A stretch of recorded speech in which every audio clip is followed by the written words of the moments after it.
خالد قیوم صاحب، آپ کو لگتا ہے کہ گورنمنٹ واقعی بخلاہٹ میں یہ سب کچھ کر رہی ہے؟ اب کیا آپشن ہے؟ اور دوسرا جو سب سے بڑا سوال، ایک طرف مذاکرات اور پاکستان تحریک انصاف، کیا آپ کو لگتا ہے یہ اسٹریٹجی کامیاب ہو پائے گی؟ اچھا دیکھیے، پہلی بات تو یہ ہے کہ 2014 کا جو پی ٹی آئی کا دھرنا تھا، اس وقت تمام پارلیمانی قوتیں جو تھی، سیاسی جماعتیں تھیں، وہ حکومت کے ساتھ، نون لیگ کے ساتھ کھڑی تھی. لیکن اس وقت کی جو اسٹیبلشمنٹ تھی وہ جو ہے وہ پی ٹی آئی کے ساتھ کھڑی تھی. لیکن اس کے باوجود آپ نے دیکھا کہ جو سیاسی قوتیں تھیں وہ ڈٹ کر کھڑی رہیں، اور پھر اس وقت کی جو پی ٹی آئی کی قیادت تھی، بلکہ بانی پی ٹی آئی تھے، اور اس وقت کی اسٹیبلشمنٹ کو پسپائی ہوئی. تو میں نہیں سمجھتا کہ اس وقت جبکہ جو تمام آلموسٹ بڑی سیاسی جماعتیں جو ہیں وہ بھی حکومت کے ساتھ ہیں، حکمران اتحاد کا حصہ ہے، اور اسٹیبلشمنٹ جو ہے وہ بھی ان کے ساتھ ایک پیج پر ہیں، تو پھر اتنا زیادہ جو ہے وہ خوف کی صورتحال جو ہے وہ نہیں ہونی چاہیے تھی. اور دوسرا کو بہت بڑا میں سمجھتا ہوں کہ کے پی سے کو بڑا قافلہ نہیں آ رہا، اس قدر نہیں آ رہا جس قدر دعوے کیے جا رہے تھے. بلکہ میں تو سمجھتا ہوں کہ جو بشرا بی بی ہے، اس کا جو ان کے جو دھمکی امیز جو پیغامات تھے اپنے ایم این ایز کے لیے کہ وہ 10,000 افراد کو لے کر آئے ہر حلقے سے، اپنے ایم پی ایز کے لیے کہ وہ 5,000 افراد کو ساتھ لے کر آئیں، تو میں سمجھتا ہوں کہ جو قافلہ آ رہا ہے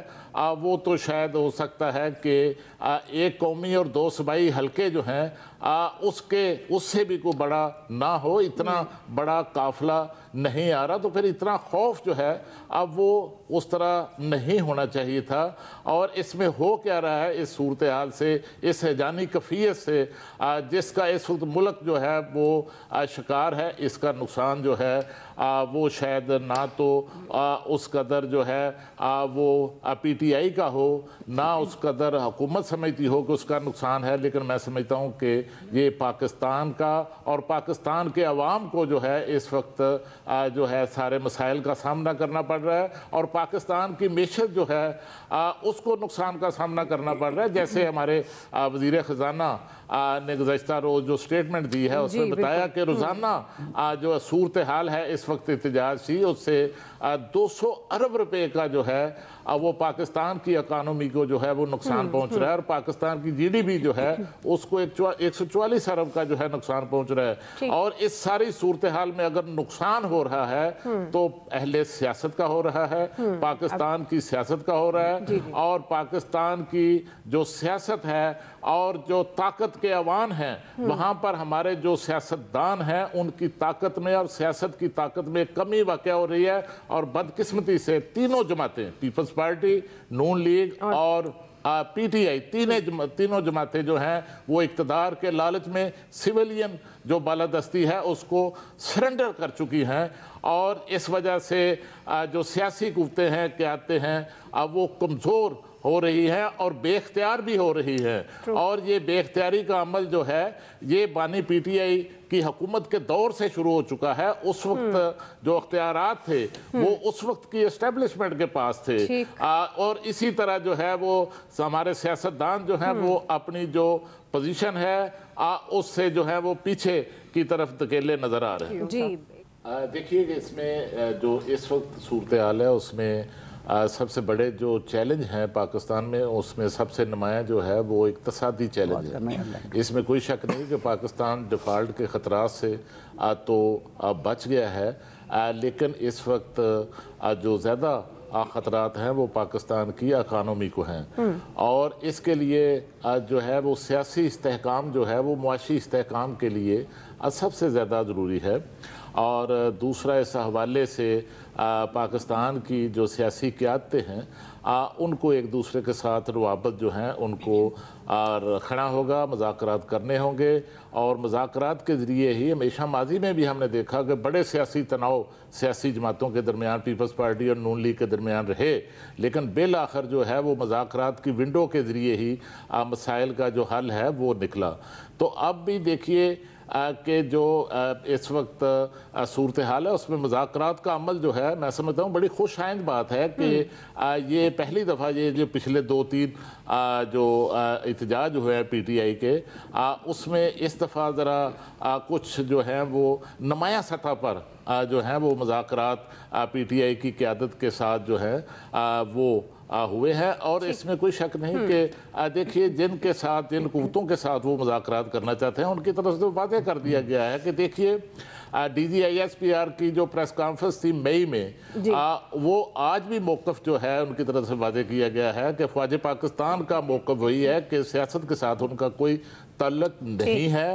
اور وہ کسی سے مذاکرات نہیں کریں گے، سیاسی جماعتوں کی قیادت آپس میں مذاکرات کرے۔ تو اب ایک کچھ اس میں تھوڑا تبدیلی یہ آئی ہے کہ جو مذاکراتی ٹیم ہے حکومت کی طرف سے ان میں وزیر داخلہ کی جو شمولیت ہوئی ہے اس حوالے سے میں سمجھتا ہوں کہ اس میں ایک قدم آگے جو ہیں وہ چیزیں بڑی ہیں اور ملک کی معیشت کو بچانے کے لیے، ملک کی سلامتی کو بچانے کے لیے، پاکستان کے عوام کے مفاد میں سیاسی جماعتوں کی قیادت کو مل بیٹھ کر مذاکرات کے ذریعے مسائل کا حل کرنا چاہیے اور اس میں ریلیف بھی آگے چل کر مل سکتا ہے، لیکن اس میں بانی پی ٹی آئی کو سسٹم جو ہے اس کو ایکسیپٹ کرنا ہوگا۔ جی فیصل صاحب، اس میں تو کوئی شک نہیں کہ 9 مئی میں پاکستان میں ایک بدترین دہشت گردی ہوئی، ریاست پہ حملہ ہوا، قومی اداروں کے دفاتر پہ حملہ ہوا، پاکستان کی تاریخ کا ایک افسوسناک دن تھا، لیکن اس کو سزا میں نے اور آپ نے تو نہیں دینی نا، ان عدالتوں نے سزا دینی ہے ان دہشت گردوں کو، اور ان کو اگر آپ رعایت دیں گے تو پاکستان کے ساتھ بھی جاتی ہوگی ایسا کرنے والوں کو، تو کیوں نہیں دیتی عدالتیں سزائیں؟ جب عدالتیں حلالہ جیسے کیسز کا فیصلہ سنا سکتی ہیں، جب عدالتیں جب وہ انتخابی نشان چھیننے کا فیصلہ سنا سکتی ہیں، ایک پوری سیاسی جماعت سے الیکشن لڑنے کا حق چھین سکتی ہیں، تو بھائی جو دہشت گرد ہیں جو ریاست پہ حملہ آور ہوئے تھے ان کو سزا کیوں نہیں دیتی؟ تو پھر یہ کیوں نہ سمجھا جائے گا کہ آپ کا سزا دینا ان کو مطلوب ہی نہیں ہے؟ تو ہمیں نہیں پتا کہ وہ فیصلے کیسے آ رہے تھے جو سیاسی جماعت کے حوالے سے، علالہ کے حوالے سے آ رہے تھے۔ اگر 9 مئی کے حوالے سے فیصلے نہیں آ رہے تو پھر عام آدمی سمجھے گا کہ بھائی آپ تو اس کا مطلب ان کو سزا دینا نہیں چاہ رہے ان دہشت گردوں کو جو پاکستان کی ریاست پہ حملہ آور ہوئے تھے، جنہوں نے اس دن بدترین جو ہے وہ دہشت گردی کا مرتکب ہوئے تھے، ان کو تو عبرتناک سزا ملنی چاہیے تھی۔ کوئی اس ملک میں ایک ایسا بھی انسان ہوگا جو 9 مئی کے واقعات کے ساتھ کھڑا ہو سکتا ہے؟ ہونا بھی نہیں چاہیے۔ ظلم ہوگا اس ملک کے ساتھ جو 9 مئی کے واقعات کی جو ہے اگر کوئی آدمی حمایت کرے، لیکن سزا میں نے اور آپ نے تو نہیں دینی، انہی عدالتوں نے دینی ہے جو عدالتیں جو ہیں حلالہ کے فیصلے سناتی ہیں، جو سیاسی جماعتوں پہ پابندیاں لگاتی ہیں، جو ایک دن میں اپنی مرضی کے سارے فیصلے جو ہے کر لیتی ہیں، پورا الیکشن جو ہے اس کو جو ہے وہ نیست و نابود کر دیتی ہیں، جو ریزرو سیٹوں کا جن کو حق ہوتا ہے ان کو دینے نہیں دیتی، انہی عدالتوں نے دینی تھی، دیتی ہیں عدالتیں فیصلہ، بھائی نہیں دے رہی۔ اچھا پھر کہنا ہے کہ بھائی حکومت کو تو پھر یہ مذاکرات ہو رہے ہیں، اب یہ کہتے ہیں حکومت نہیں ہے، یہ تو سب تحریک انصاف بھی مان رہی ہے نا کہ مذاکرات ہو رہے ہیں، بھائی حکومت اتنی اخلاقی ضرورت تو کرے،